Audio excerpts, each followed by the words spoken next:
بسم اللہ الرحمن الرحیم۔ السلام علیکم۔ میرا نام محمد لقمان ہے اور آپ دیکھ رہے ہیں میرا چینل میں ہوں لقمان۔ میرے معزز ناظرین کرام، آج کا موضوع ہے ہماری شخصیت۔ زندگی کا ہر قدم، ہر موڑ در حقیقت ایک آزمائش ہے جو ہمارے ایمان کا امتحان لیتی ہے۔ دنیاوی کامیابیاں تو محنت طلب ہیں، لیکن جنت کا سفر اس سے بھی زیادہ آزمائشوں کا محتاج ہے۔ ان سختیوں کو ہم پر مسلط نہیں کیا جاتا کہ ہم ٹوٹ جائیں، بلکہ یہ تو اس لیے بھی ہیں کہ ہماری شخصیت کندر بن جائے، تمام ملاوٹوں سے پاک ہو کر چمکدار اور مضبوط، جس سے ہمارا ایمان نکھر جائے۔ جب مشکلات کے بادل چھا جائیں اور دل تھک جائے تو یہ مت بھولیں کہ یہ اللہ کا انتخاب ہے، وہ جو اپنے بندوں سے بے پناہ محبت کرتا ہے۔ ہر مشکل جو تم پر آتی ہے وہ تمہیں جنت کی منزل سے قریب کر دیتی ہے۔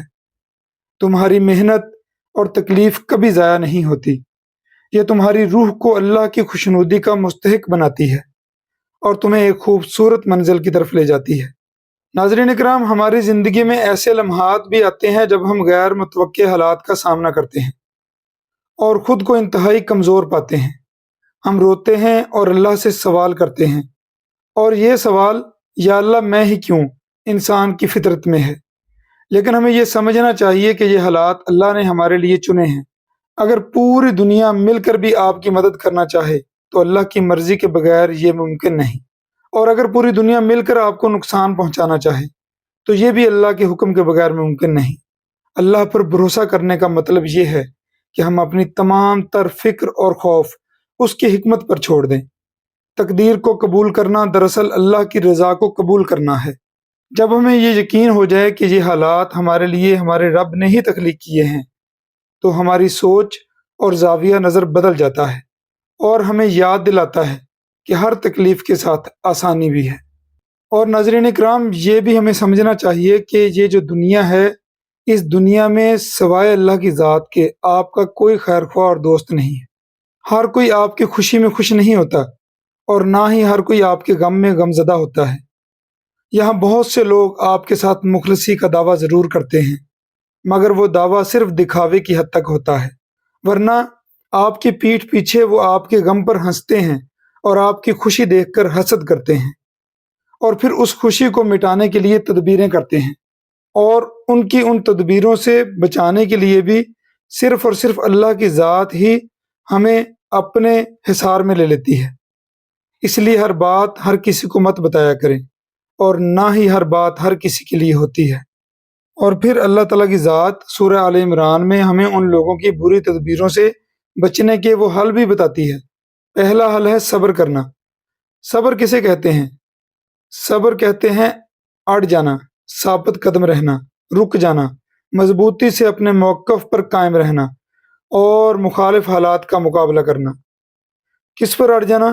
اللہ کی عطا کی ہوئی ہدایت پر، اس کی آیات پر۔ اور کس پر ثابت قدم رہنا؟ اللہ کی آیات پر ثابت قدم رہنا۔ اور کس سے رک جانا؟ نفسانی ہر خواہش سے، عمل اور قول سے جو اللہ کی نافرمانی پر ہمیں اکسائے۔ اور کس موقف پہ مضبوطی سے قائم رہنا؟ صراط مستقیم پہ، یعنی اللہ کے راستے پر چلنے کا فیصلہ کر کے پھر اس پر تہیہ کر لینا کہ کچھ بھی ہو جائے، مجھے نقصان ملے یا فائدہ، میں نے اس راستے سے کسی بھی قیمت پر نہیں ہٹنا۔ ہم ایسا صبر کریں گے تو اللہ ہماری مخالفین کی منصوبہ بندیوں کو ناکام بنا دے گا۔ ہر کام اسی کے حکم کا محتاج ہے، اس کا حکم نہ ہو تو کوئی ہمارا کچھ نہیں کر سکتا، کیونکہ جب ہم اللہ کی نافرمانیاں کرتے ہیں تو اگر اللہ ہم سے ناراض ہو بھی جائے تو وہ ہم سے آکسیجن نہیں چھینتا، نہ ہی وہ ہم سے دنیا کی آسائشیں واپس لیتا ہے، نہ ہی وہ ہمارا رزق روکتا ہے۔ جب وہ ناراض ہوتا ہے تو وہ ہمارے دلوں پر مہر لگا دیتا ہے، وہ ہم سے ہدایت واپس لے لیتا ہے، وہ ہم سے نماز کی توفیق واپس لے لیتا ہے۔ آپ کو لگتا ہے کہ وہ آپ ہیں جو نماز نہیں پڑھتے، نہیں، وہ اللہ ہے جس نے آپ سے سجدوں کی سعادت یعنی خوش نصیبی چھین لی ہے، اور یہ بڑی فکر کی بات ہے۔ اور اللہ نے قرآن پاک میں بار بار ہم سے کہا ہے کہ وہ ان سے محبت کرتا ہے جو توبہ کرتے ہیں۔ اللہ نے یہ نہیں فرمایا کہ وہ صرف ان سے محبت کرتا ہے جو پرفیکٹ ہیں، جو گناہ نہیں کرتے، کیونکہ اللہ نے ہمیں بنایا ہے اور وہ ہماری کمزوریوں سے واقف ہے۔ وہ جانتا ہے کہ ہم گریں گے اور غلطی کریں گے، اس لیے اس نے ہمیں بتایا ہے کہ گرنے اور غلطی کرنے کے باوجود بھی جب تک ہم لوٹ کر اللہ کی طرف جاتے رہیں گے تب تک وہ ہمیں معاف کرتا رہے گا۔ جب تک ہم اس کے رحم کی امید رکھیں گے وہ تب تک ہم پر اپنا رحم کرتا رہے گا۔ ہمیں یہ کوشش ضرور کرنی چاہیے کہ ہم گناہوں سے بچیں، لیکن اگر پھر بھی ہم سے گناہ ہو جائے تو ہم نے مایوس ہو کر اسی گناہ پر نہیں ڈٹ جانا، بلکہ ہم نے اللہ سے توبہ کرنی ہے اور یہ یقین رکھنا ہے کہ ہم چاہے کتنے بھی امپرفیکٹ ہوں لیکن ہمارے اللہ کا رحم ہمارے لیے تب تک نہیں بدلے گا جب تک ہم بہتر بننے کی کوشش کرتے رہیں گے۔ جیسے ہی آپ سے کوئی گناہ ہو جائے تو کوئی نہ کوئی نیکی کر کے فوراً اس گناہ کو دھو ڈالا کریں۔ ناظرین اکرام، اکثر اوقات ہم اس لیے بھی تکلیف میں رہتے ہیں کیونکہ ہم اپنے ذہن میں آنے والے ہر خیال پر ریئیکٹ کرتے ہیں، حالانکہ ذہن سے گزرنے والا ہر خیال حقیقت نہیں ہوتا، خاص کر برے خیال۔ ہم بھول جاتے ہیں کہ اصل میں وہ شیطان ہے جو ہمیں خود سے ہی منفی نتائج سوچنے پر اکساتا ہے۔ اکثر ایسا ہوتا ہے نا کہ ہم اوور تھنکنگ کرتے کرتے اپنے آپ کو منفی خیالات کی طرف لے جاتے ہیں، چاہے ایسا کچھ ہونا بھی نہ ہو، لیکن ہم بدترین مفروضات گمان کر لیتے ہیں۔ مفروضات پتہ ہے کسے کہتے ہیں؟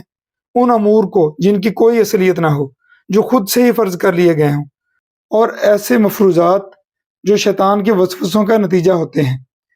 اور جب کبھی ایسا ہو تو آپ نے سارے منفی خیالات کو جھٹک کر اللہ تعالیٰ سے مثبت دعا مانگنی ہے اور سب کچھ اللہ کے حوالے کر کے خود کو ہر قسم کی اوور تھنکنگ سے آزاد کر لینا ہے، اور یقین رکھنا کہ اللہ آپ کا اور آپ کے تمام معاملات کا پورا خیال رکھے گا۔